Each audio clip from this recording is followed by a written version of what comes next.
Un saludo, hoy nos encontramos, bueno, haciendo este pequeño video en mi canal para dar de una manera mi impresión sobre los acontecimientos que se están dando en estos últimos días en Venezuela, ¿no? Bueno, una manera yo de expresarme, de dar mi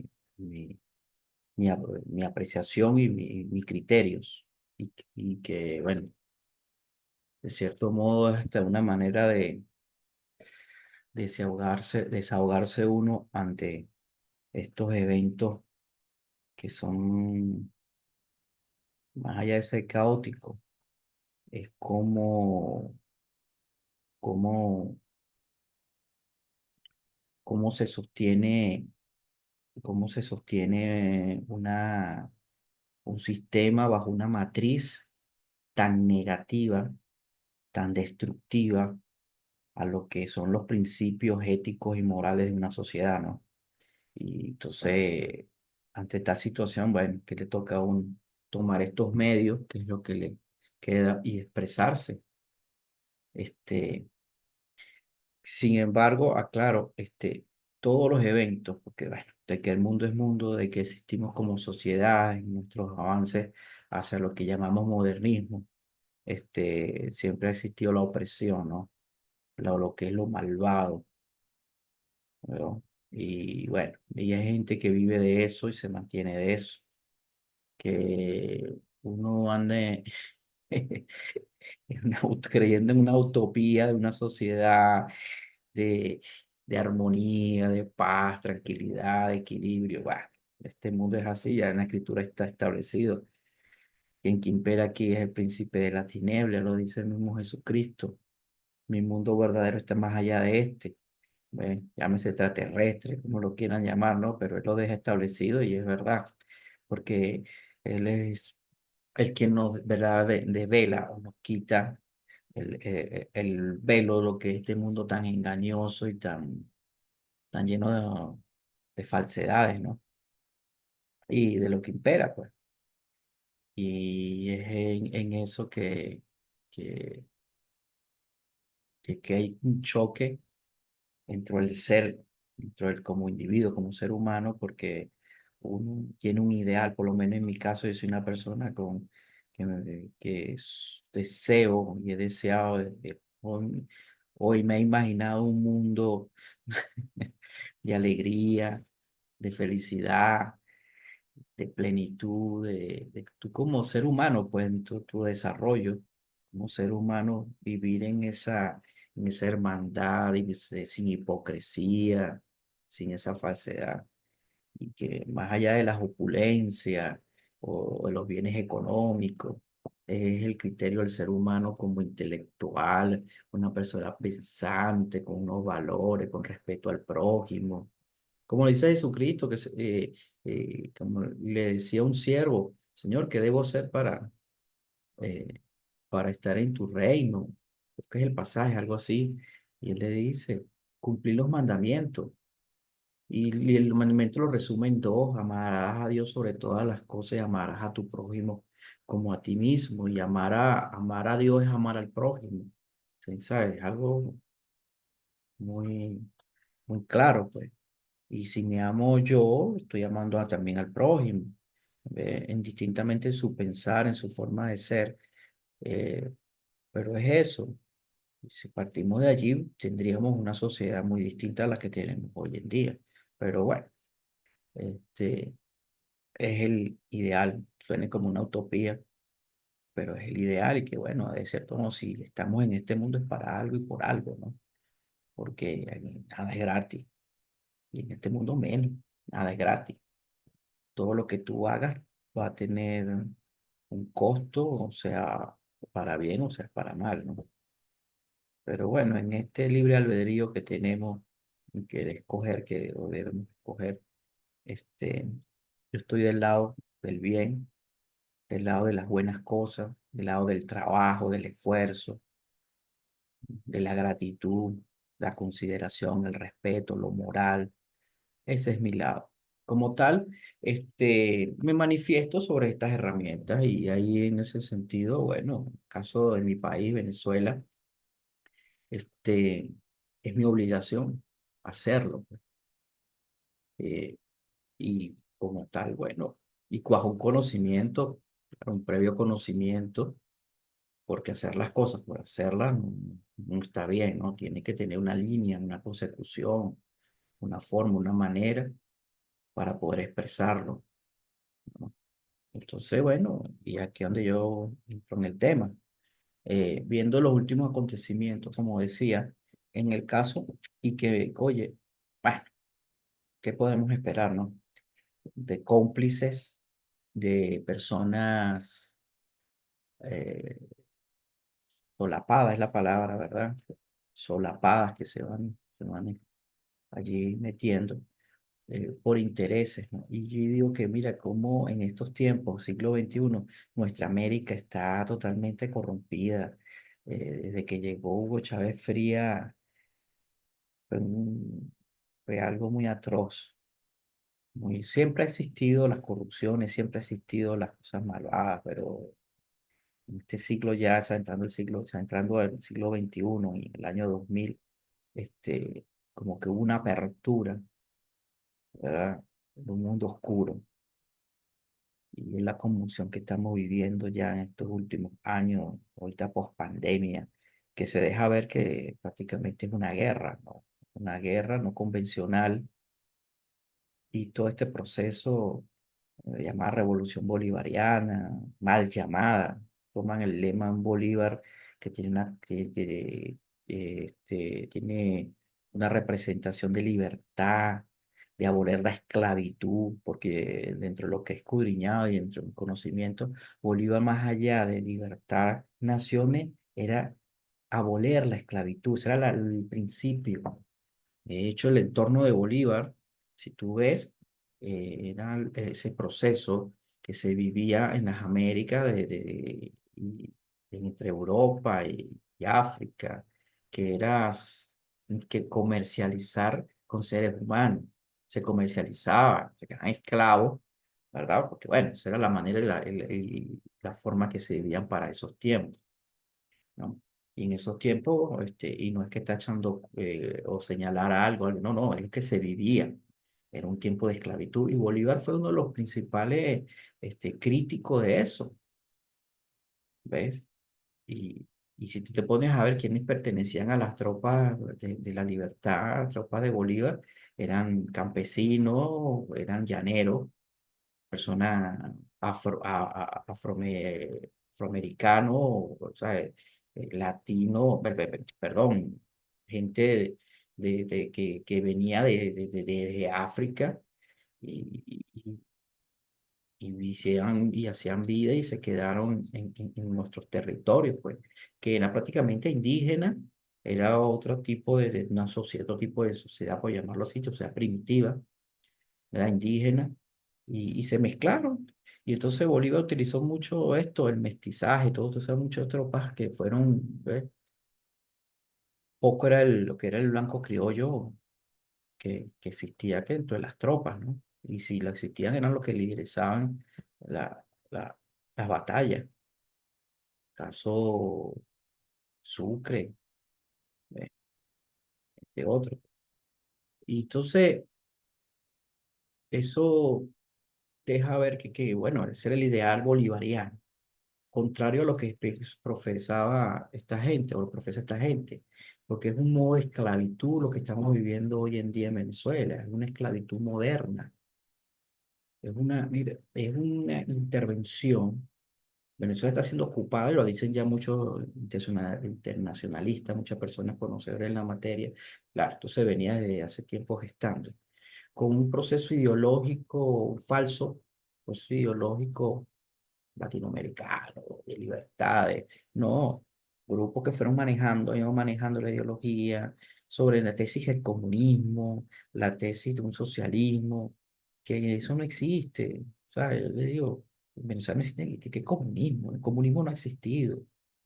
Mire, los invito a que vean, oye, un programa muy bueno, por lo menos en el caso de nosotros como venezolanos tenemos a Arturo Galpieti, él muy bien lo define comunismo no ha existido, eso es una utopía. El comunismo es un proceso para estudiarlo, sí, científico, social, político, ¿verdad? Pero muere en su trabajo, no hay una continuidad de cómo poderlo llevar a cabo. Si se refleja en situaciones, ¿verdad? De cómo la sociedad se puede establecer dentro de un sistema de igualdad, de beneficios comunes, pero no dice cómo y de qué manera. Entonces, entonces lo que habla es el empoderamiento de ese proletariado, de esa clase trabajadora, pero de qué manera y forma se puede llevar. Entonces, lo que han hecho estos grupos, personas, han tomado esto para lavar el cerebro y como por ahí leí una oportunidad, se convirtió en una droga, la figura de un Che Guevara para Latinoamérica, la figura del barbudo, un Carlos Mar, revolucionario. Entonces, lo que han hecho han sido sistematizando esto de manera de lavar el coco, ¿entiendes? De lavarte la mente en algo que no existe, que no tiene una manera de mantenerse en el tiempo. Lo que ha servido esto es para grupos dictatoriales, para apropiarse de un territorio y su riqueza. En el caso de Venezuela ha sido así. De hecho, bueno, anteriormente tengo un video hablando sobre esto. Fidel Castro, y esto lo sabe mucho, Fidel Castro siempre le estuvo el ojo a Venezuela, siempre, porque él veía que Venezuela era la manera de poder ellos mantener su revolución, su revolución, que era una revolución de apropiarse de las riquezas, ¿entiendes? Y aquí es donde viene la pregunta de las mil lochas, ¿no? Como dicen, ¿por qué tanto tiempo Cuba en un sistema tan opresor, esclavista, ¿verdad? Al frente de un país supuestamente de libertad como Estados Unidos.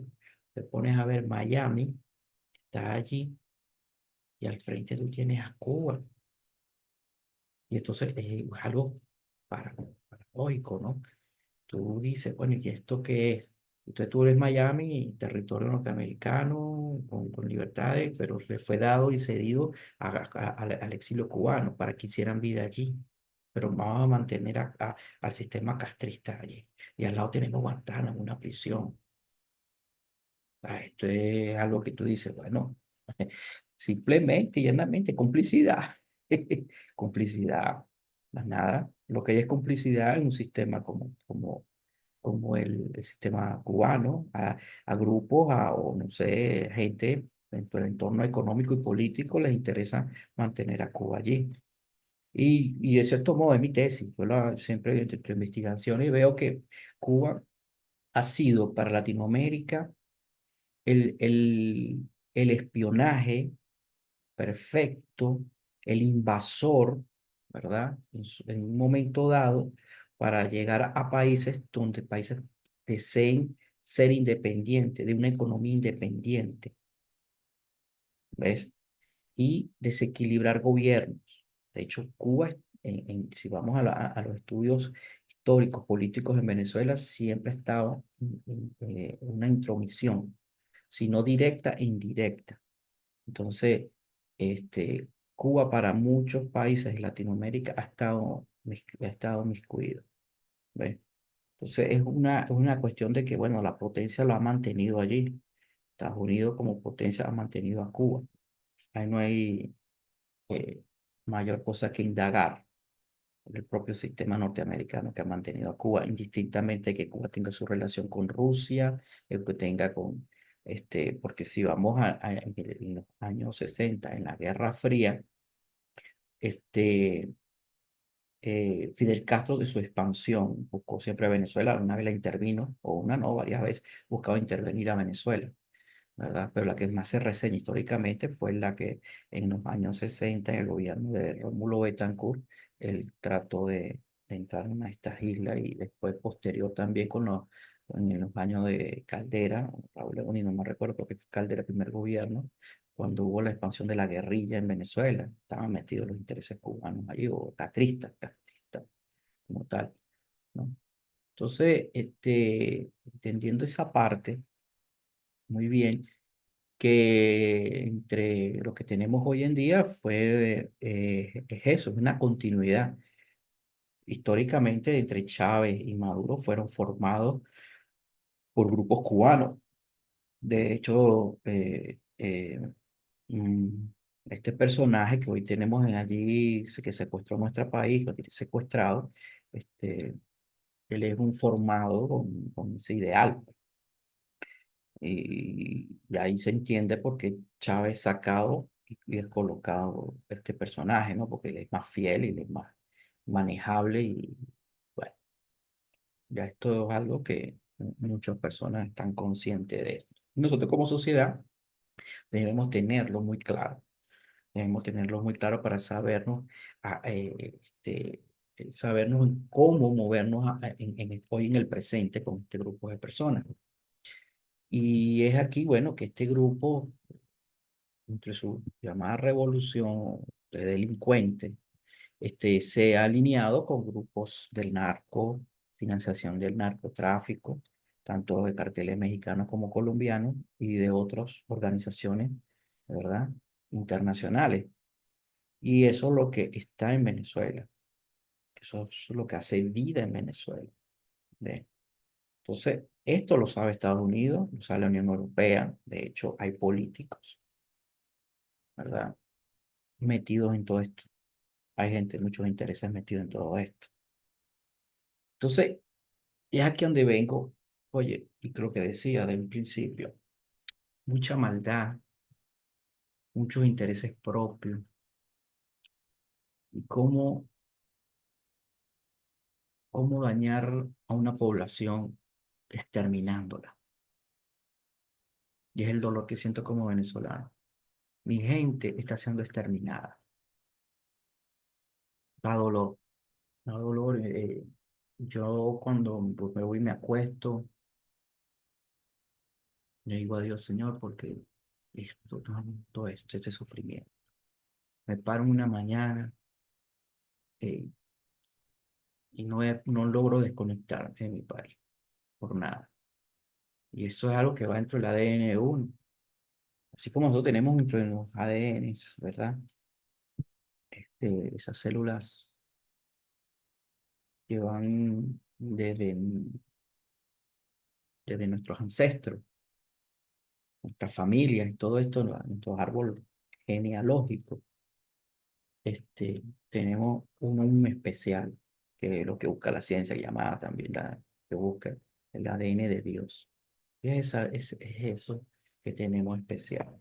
Y entonces es eso lo que como humanos, como seres humanos, nos caracteriza, ¿verdad? Es eso especial, eso divino que tenemos allí. Y entonces, si alguien está padeciendo, allá por lo menos que estamos hablando de nuestra situación en el país, eso lo siente uno, aunque usted no lo crea, lo sentimos. Ese es nuestro ADN, ¿verdad? Espiritual que tenemos allí. Y, y es lamentable que en estos siglos estemos padeciendo. Pero sí, pero bueno, y aquí donde no es que me reconforta, sino me hace ver más allá.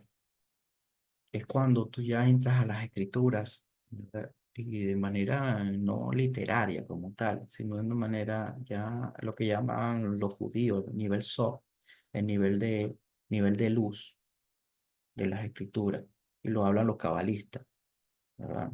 Que es el sentido de la interpretación. Y entonces es como que, y es difícil de comprenderlo. Es como que ellos te hablan, si por lo menos en la Cábala te hablan de la corrección, el tikkun, que es la corrección del alma. Entonces nuestro país tiene un alma, este país tiene un sentido que le damos nosotros como sociedad. Y yo creo que es, no sé si es que, y es la parte ruda que entra acá, que es hacer esa corrección. Porque ¿qué dañó a Venezuela? Y lo ha dañado, y daña a la humanidad todo, es lo material, la- el, el, el dinero, ¿sabe? Corrompió Chávez en Venezuela, corrompió una sociedad. Cuando hablaba que eh, este, PDVSA es de todo, Venezuela ahora es de todo. Ese lema que es de todo conllevó a que a un estado de un despilfarro, una corrupción, donde aquel que en su momento vivía una vida normal, trabajando, sabía que con trabajo y sacrificio para lograr algo, pasó a una condición ya excepcional, ¿ves? Porque en ese estado excepcional hubo ese exceso de acumulación de riquezas de individuos que, como dice el dicho, dice un dicho, el que nunca ha tenido y llega a tener, loco, se llega a poner, algo así es la frase. Es así, el dinero ciega a la persona y el poder más. Entonces esta gente obtuvieron se va a tener dinero y poder. Y por este lado, un pueblo que empezó a tener, y cuando iba a viajar, salían, ¿sabes? Se cegaban todo y no veían las consecuencias que esto iba a traer, porque estaba desmembrando, ¿verdad? A Venezuela la estaba desmembrando económicamente y espiritualmente. La estaba prácticamente, y entonces empezó la idolatría a otras tendencias, a otras doctrinas, al ocultismo. ¿Por qué? Porque buscaban la manera de permanecer. El poder es tan ciego, el poder es tan ciego que quieres permanecer y te apartas de Dios, ¿no? Que es el creador de todo, porque Él es el creador del oro, la riqueza, de todo, todo es el creador de todo. O sea, ese poder llamado Dios, porque Dios es un nombre, pero si tú vas al judaísmo, Dios no tiene nombre, porque es innombrable, porque si le colocamos un nombre a Dios, lo estamos limitando, ¿ves? Entonces, es en ese poder infinito, ¿no? Que es creador de todo. Entonces, yo quiero mantenerme buscando estas cosas del ocultismo. ¿Qué es lo que me impera en este mundo? Un mundo limitado, porque este es un mundo limitado. Porque este no es un verdadero mundo, porque al final estoy yo, por lo menos uno está aquí, mañana no lo sabe. Me voy a la cama, un infarto y ya. Se acabó la película, como decimos en mi tierra, se acabó la película. Hasta ahí llegaste. ¿Verdad? Tanto riqueza, ¿para qué? Tanto poder, ¿para qué? ¿Para qué? Placeres. Ah, sentí que eso es felicidad. Dañar al otro, dañar a los otros. Si la gente supiera el daño que causa cuando yo, lo que es robar, lo que es quitar de algo mira, todo un sistema que viene, mira, si la gente conociera muy bien estas leyes llamadas metafísicas, que son leyes que van sincronizadas, unas con otras, van de forma alineadas unas a otras. Si tú medio irrumpes, ya comienza el desequilibrio, ¿ves? Entonces, así se maneja todo, todo tiene un equilibrio en este mundo. Entonces, si tú quitas, yo robo, si quito algo, ya estoy creando un desequilibrio. Entonces, ese desequilibrio es lo que estamos viviendo en Venezuela. Le robaron, le han quitado. Mira el desequilibrio que nos ha creado. Entonces hay un lado oscuro y en ese lado oscuro es que busca de acabar con vidas. ¿Qué es lo que busca el sistema oscuro? Es apropiarse de esas vidas, de esas vidas. Y cuando te roban el alma, ellos se nutren. ¿Ve? Entonces, estos grupos terroristas, grupos ¿de qué se alimentan ellos? De la muerte, de muerte. Entonces, en Venezuela, entendiendo esto, en Venezuela existe este sistema de muerte, de opresión, de esclavitud, ¿ves? Y cómo que te lo voy a reflejar muy fácilmente. Mira, aquí dentro yo con los videos, ¿verdad? Que quiero mostrarle, que es verdaderamente dantesco vivir en este siglo, cuando una sociedad, digamos, estaban avanzando en la armonía, en la paz, en el reconocimiento al otro, en mejorar como sociedad, en tener una calidad de vida, donde hoy tenemos la ciencia que tiene que ir, la ciencia tiene que ir con el sentido espiritual, la ciencia no puede ir separado del sentido espiritual, lo espiritual es todo, conjunto, la ciencia es parte de ella. Entonces yo quiero mostrarle, mira cómo estos sistemas llevan a las sociedades, perdón, a esto.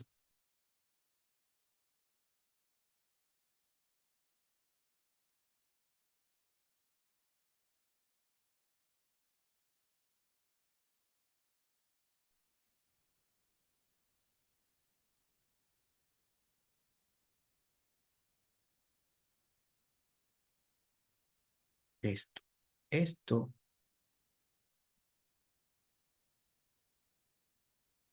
esto que están viendo aquí, bandas criminales armadas de Haití. ¿Por qué pongo Haití? Haití es un país oprimido bajo un sistema oscuro. ¿Para qué? Porque aquí hay negocios de armas, tratas de blancos, tratas de niños, mujeres. Ese es el sistema haitiano que tenemos allí. ¿Ve? Entonces, allí en ningún momento existe la llamada paz. ¿Ve? Jamás. Entonces, hay grupos, empresarios, económicos, políticos, que se mantienen de eso. ¿Ve? Por eso esto es inexplicable. Tú dices, oye, ¿por qué estos temas hoy en día existen todavía? Cuando deberíamos avanzar en una sociedad, como decía, moderna, o sea, a un mundo que debe existir armonía. Por eso la hipocresía de la ONU, hipocresía de esa Agenda 2030, una hipocresía. Son verdaderamente cuestiones maléficas, oscuras, que se mueven para destruir a la humanidad. En sí, poco a poco destruir a la humanidad. Vamos a una destrucción de la humanidad. ¿Ve? Entonces, aquí tengo otro. Yo voy a basarle este video que nos habla esta reportera, que es venezolana, que está aquí en Madrid, por cierto, la conocí a ella, y tiene un reportaje, véanlo. Venezuela no es Camboya. Una historia real. 12 de agosto es la fecha que marca en bolígrafo la carta enviada por el primer ministro del Reino de Camboya, Hun Manet, a Nicolás Maduro. Una carta en la que el joven líder camboyano felicita a Maduro por su tercer mandato de 2025 a 2031, con la confianza de continuar la marcha en pro del bienestar, la unidad y la prosperidad del país. Una carta en donde se hace énfasis en los lazos que los unen, en los intereses mutuos de estos dos países separados por los 17.393 kilómetros entre Phnom Penh y Caracas. ¿Por qué me hace tanto ruido esta carta en este momento? Mientras investigo, más largo es el escalofrío. Conocí Camboya en el año 2009, mientras vivía en Australia. Fue mi primera migración. No fui de turista a conocer sus templos ancestrales ni probar su exquisita comida. Me adentré a trabajar de voluntaria en uno de los tantos orfanatos de la ciudad de Phnom Penh por más de un mes, en donde me movía en moto por carreteras por tierra para abrazar y compartir mis días con una treintena de niños abandonados. Hola, mi amor. Hello, good morning. How are you? En mis recorridos vi cómo se vendía gasolina en las esquinas, vi perros con sarna por doquier, vi peluquerías improvisadas, niños en las calles en horario escolar anclados a la economía informal. Vi la pobreza muy de cerca, vi la injusticia, vi un país con grandes deficiencias y dificultades, pero también los vi sonreír, porque si algo tienen los camboyanos es que saben sonreír. Porque, como me dijo el director del orfanato, han sido tantos años de dictadura, represión, exilio y muertes en la historia de Camboya que la población tuvo que aprender a sonreír para sobrevivir. Y me niego a que Venezuela sea la Camboya del Caribe. Te cuento por qué. Quien firma esta carta a Maduro es Hun Manet, 46 años, hijo mayor de Hun Sen, excomandante y actual líder del Partido Popular de Camboya, que tomó las riendas del país asiático en 1998 luego de años de acuerdos para poner fin a un complejo conflicto tras el genocidio perpetrado por los Jemeres Rojos de Pol Pot entre 1975 y 1979, que acabó con la vida de un tercio de la población de Camboya. Entre 1.5 y 2 millones de personas víctimas de un régimen comunista. Bajo la promesa de defender la democracia, celebrar elecciones limpias, barrer la endémica corrupción, Hun Sen se aferró al poder, se quitó la máscara de supuesta democracia y se apoyó en el ejército para convertirse en el nuevo tirano y eliminando poco a poco a la oposición. En el 2023, tras 38 años como primer ministro con el objetivo de jubilarse, Hun Sen le otorgó el poder a su hijo, ese mismo que ha felicitado a Maduro en esta carta. ese mismo que estudió en universidades de Estados Unidos y lleva consigo una estela de represión y pleno control de los poderes que acabó con la oposición. El 28 de julio de 2013, sí, el 28 de julio, una alianza de partidos de oposición llamada Partido de Rescate Nacional de Camboya, cuyo principal objetivo consistiría en democratizar el país y desbancar al gobernante Partido Popular de manera electoral y pacífica, alcanzó más del 40% de los votos, lo que significó un punto de inflexión en el régimen de Hun Sen, quien había obtenido su peor resultado desde su llegada al poder. Por primera vez, el gobierno camboyano se enfrentó a una oposición unificada.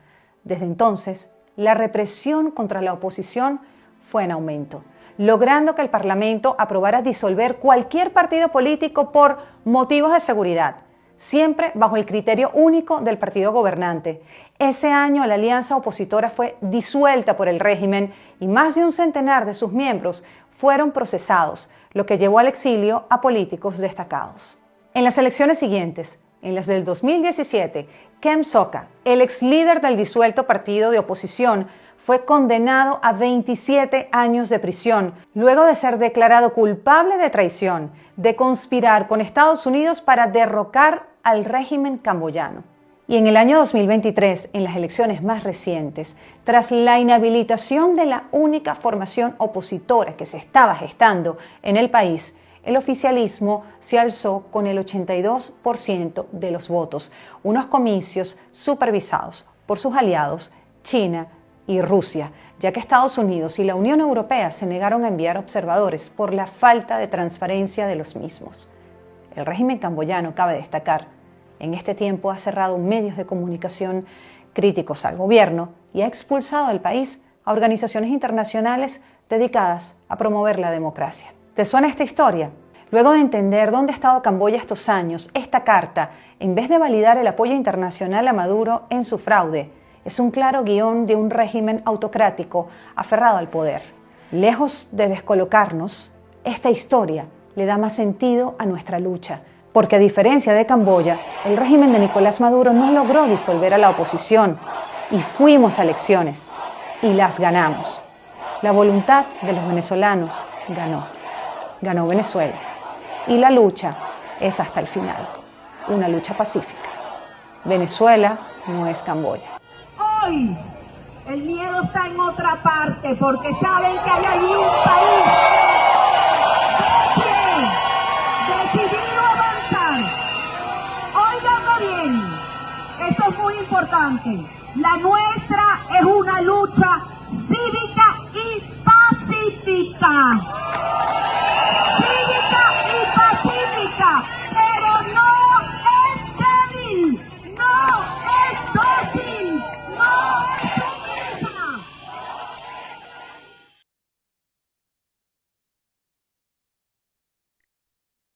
Como ahí refleja la periodista Moisés Arzúa, trabajo muy bien hecho. De hecho, este, parecido a Haití, igual manera ahorita, en el sentido de que Haití ya todo ha sido tomado por bandas criminales, pero bueno, más pequeñas claramente, ¿no? Y la tenemos aquí mismo en el Caribe. Bueno, bueno, así ha querido este régimen, ¿verdad? Llevar a lo que, lo que es hoy en día la sociedad venezolana, a llevarlos a pequeños grupos armados. De hecho, tú lo ves en los barrios en Caracas, en algunos sectores, tanto en el Zulia como en el estado Carabobo. Lo ves en el estado Mérida, con esos grupos armados, donde se apoderan de sectores, negocian con la gasolina, negocian con las comidas. En peor lo ves en la zona del estado Bolívar, ¿no? En las minas, peor se ve. Entonces, es eso. Y acabar con la institucionalidad del Estado de Derecho. Acabaron, como lo dijo por allí, no recuerdo ahorita el nombre de ella, una dirigente que es muy, bueno, chavista, y fue una de las personas muy cercanas a Chávez, y criticó a este personaje, ¿eh? Y dentro del mismo sistema. ¿ves? Estas personas, estos grupos tienen sus alianzas a nivel internacional, como en este caso de Camboya, claro. Pero para acá no es significativo en el sentido de un apoyo, nada más que de un simple apoyo para entre ellos, moral, entre ellos. Este, pero sí es significativo caso Colombia y caso México, ¿ves? Y Brasil, porque están en nuestro continente y somos vecinos.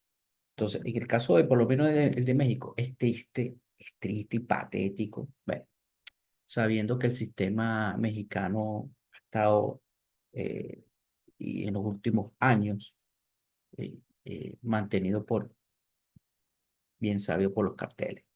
Son los que manejan la política. Si te ponen a ver las estadísticas, desde que llegó este señor a la presidencia, la cantidad de muertos políticos es dantesco, anterior a los gobiernos pasados.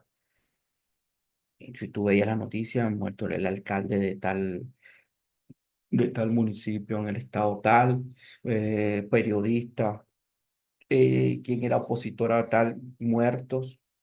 Entonces, es la expansión de estos sistemas oscuros, ¿verdad? Por toda nuestra América, ¿verdad? Y que la tenemos también en Colombia con las guerrillas. Hace poco, eh, este, secuestraron a un poco de personas dentro de una población, ¿verdad?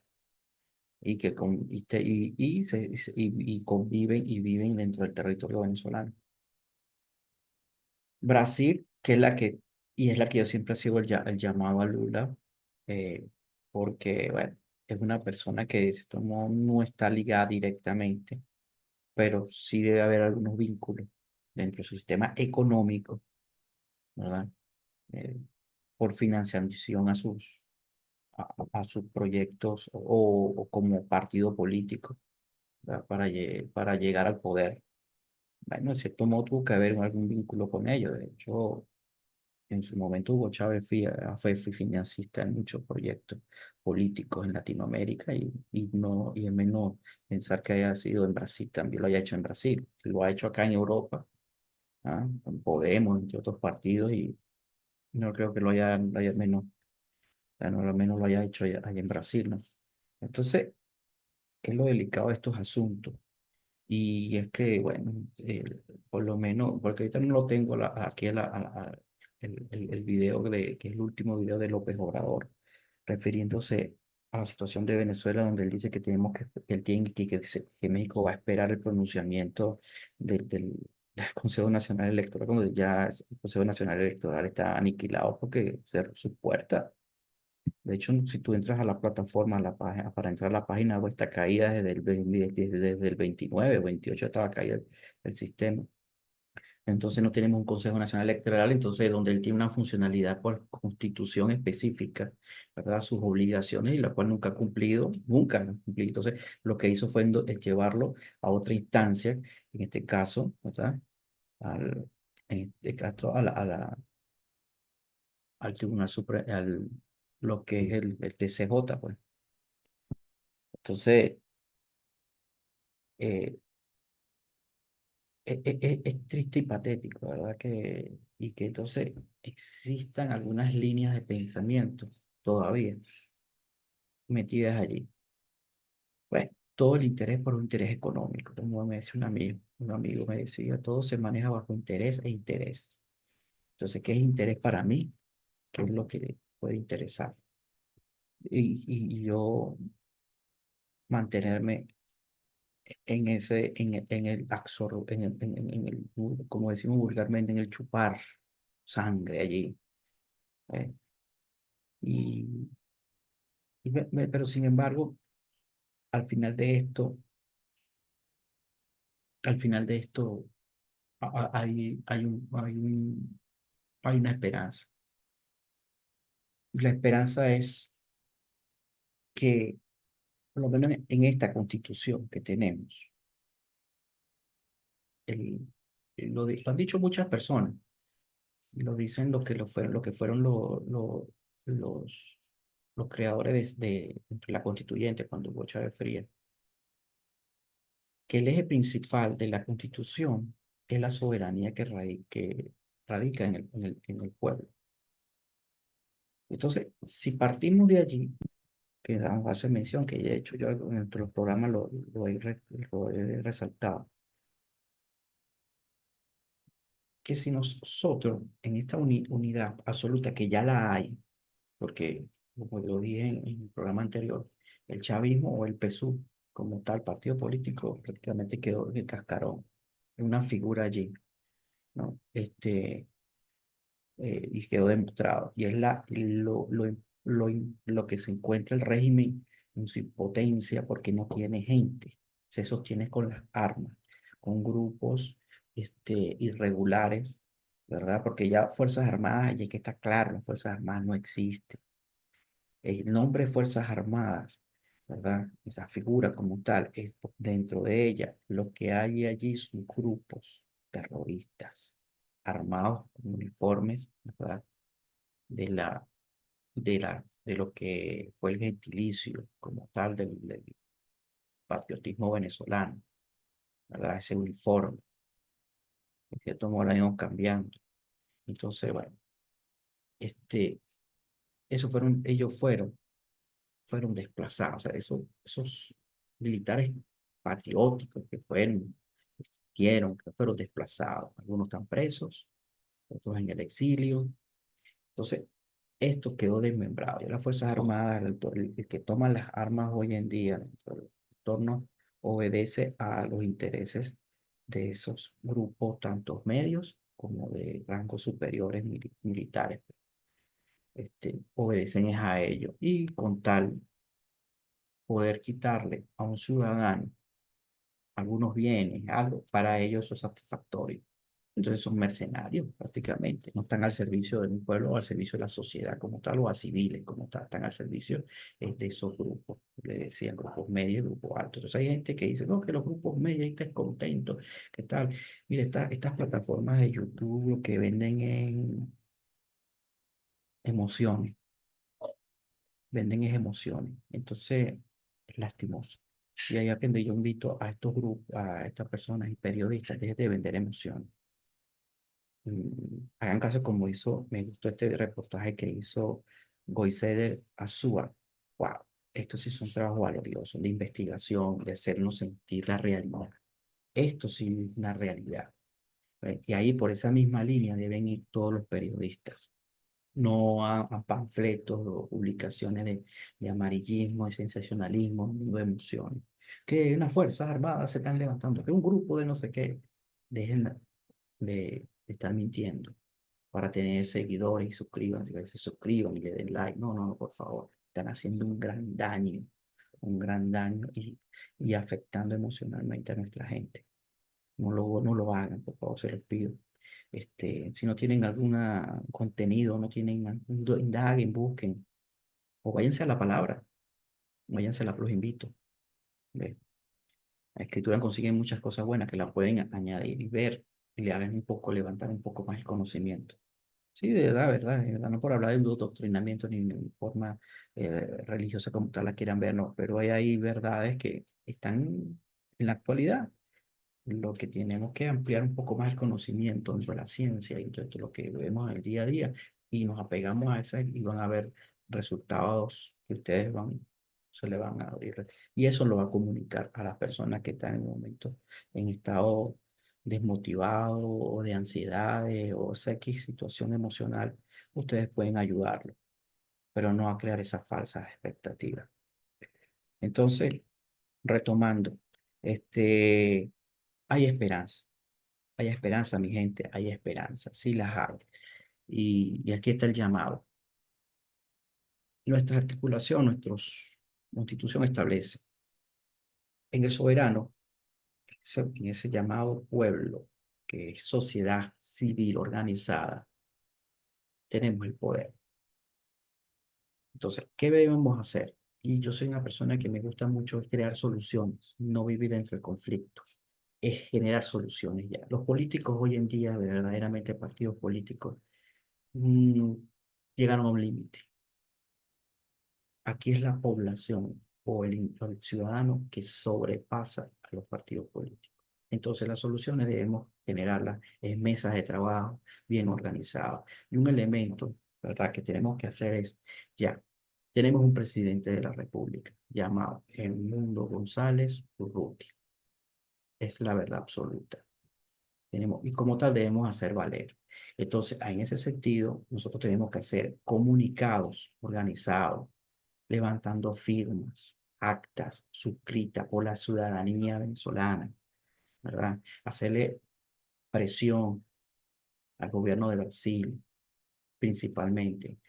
Al de México no le vamos a hacer, no vamos a hacer nada porque a ese le entra por aquí, le va a salir por allá, al igual de Colombia, pero sí al de Brasil. A los demás países de todo nuestro continente, hacerle un llamado a exhortación a reconocer a nuestro presidente electo el 28 de julio, ¿verdad? El señor Edmundo González Urrutia como el legítimo presidente de la República Bolivariana de Venezuela, como lo establece nuestra Constitución. Al gobierno norteamericano, con todas sus crisis políticas que tienen, ellos tienen que entender este partido que está ahorita de gobierno, tiene que entender y hacerle presión. Entonces, nosotros ir a cada embajada, exhortarle el reconocimiento del proceso electoral que se vivió por la parte civil, no por los criminales. Y como tal, esos criminales tenemos que ir a las instancias superiores para que esas personas sean apresadas. ¿Y cómo lo vamos a hacer? Plantando. Y felicito a nuestros hermanos compatriotas que están haciendo presencia ahí en las organizaciones, en las Naciones Unidas, que están haciendo vigilia. Wow, los aplaudo, de verdad, mil felicitaciones por ese es el trabajo de presión que vamos a hacer. Y entonces, aquí es donde invoco todas estas organizaciones civiles que están fuera de nuestro país, a la cual yo también pertenezco a una, que les digo y los exhorto, vamos a la recolección de firmas, que es lo que nos queda. Recojamos por lo menos 4 millones de firmas en el extranjero, porque tenemos que ayudar a rescatar a nuestros hermanos que están presos allá. Y no estoy hablando de los presos que tienen en unas cárceles, sino en nuestro territorio, porque Venezuela está siendo secuestrada. Hay prisioneros en nuestro país. Personas están siendo, ¿verdad?, por una intervención extranjera. Esto están cumpliendo y obedeciendo al sistema. Ellos lo han dicho. No van a entregar el poder, no van a entregar el país. A ellos no te lo están diciendo, lo están manifestando. Claro, ellos quieren que lo saquemos de la peor manera. Vamos, la escritura lo dice, no lo digo yo, él lo dice. Tenemos que ser guerreros, valientes y obedecer lo que estamos llamados históricamente al rescate de nuestra patria. Ellos están pidiendo es bala, ellos están pidiendo es bala, a gritos, su alma piden es bala. Cumplámosle, cumplámosle. Entonces yo aquí exhorto a las fuerzas militares en el exilio, grupos de seguridad en el exilio, a alinearse y no andar escondiéndose por aquí, sacando un videito por allá. No, no, no, no, no, no. El presidente de la República, Edmundo González Urrutia, entró ya de sus obligaciones, porque nosotros somos los que los elegimos a él, es convocar a las fuerzas militares, y si no la tenemos allá en presencia, es las que están afuera, esos militares que están afuera, que deben cumplir y obedecer al presidente de la República, al comandante en jefe, es la que debe buscar los alineamientos para que nosotros los civiles organizados comenzamos a agruparnos. Esto no hay que esconderlo, es una realidad que en su momento no se hizo valer por, no sé, no quiero nombrar el personaje, pero ahorita sí es necesario. Tenemos que ir al rescate, ¿verdad? Y a la captura de esos criminales y al rescate de nuestros ciudadanos que están presos allá. Entonces, vamos a una recolección de firmas, convocando a las organizaciones internacionales que se manifiesten de manera ya precisa. No podemos andar a las medias tintas y los intereses de grupos ya de una vez señalarlos. Político que esté metido, político a nivel internacional que esté metido, señalarlo, porque esto ya se desató. Aquí hay, literalmente, es una guerra no convencional. Así de sencillo. Si seguimos así, ahí vamos a tener 20 años más esta gente, lastimosamente. Vamos de frente, mi gente, y yo soy así, radical. Es mi pensar porque es así. Cuando tú llegas al punto, al punto, al punto, al punto, al punto, tú no puedes seguir sosteniendo. Tienes que reventar y tienes que tomar acciones drásticas. Y aquí se tomarán las acciones drásticas. Que no va a morir mucha gente, no sé la cantidad de gente que ha muerto. No se llevan las estadísticas.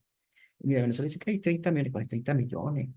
Habla de la gente que ha muerto durante todo este proceso, este señor. Acá, y sin contar la de Hugo Chávez Frías, la de este señor, pero qué cantidad de muertos y fallecidos. Es impresionante. Venezuela está quedando despoblada, hermano. Está quedando despoblada. ¿Ah? Más de los 8 millones que estamos afuera. ¿Ah? Venezuela está siendo despoblada con toda la intención, la mala intención. Mano, ya los políticos ya deben quitarse ya vivir esa burbuja. La historia los llama y los convoca a eso, a la participación directa, ¿verdad? Señalar al criminal. Pero como todos tienen su mancha, pero aquí es donde entra, asumir el pecado, asuma su pecado, pero enfrente la realidad. Bueno, hermano, muchas bendiciones, que el Todopoderoso nos bendiga, nos llene de salud infinita y que, así como expreso yo esto, muchos debemos expresarnos para unificarnos. Estamos haciendo el llamado a eso, a esa lucha. Hasta luego. Qué bonito que ya está llegando un nuevo amanecer. Tan bonito como es la fe de lo que no se ve. Qué bonito ver niños jugando sin temor a nada, con esa inocencia que habita en sus almas, que nunca nadie debería borrar. No ha sido fácil dejar mi orgullo y mi bandera, apostar todo por un nuevo comenzar. Pasos gigantes, somos millones en las fronteras que caminamos a otras tierras, pero queremos regresar. Hoy somos voces escribiendo nuestra historia De un bravo pueblo que solo quiere libertad. Somos los hijos de una buena tierra que nos fue robada, Que nos levantamos sin temor a nada. porque hoy luchamos hasta el final. Despiértate, levántate y cree en el mañana.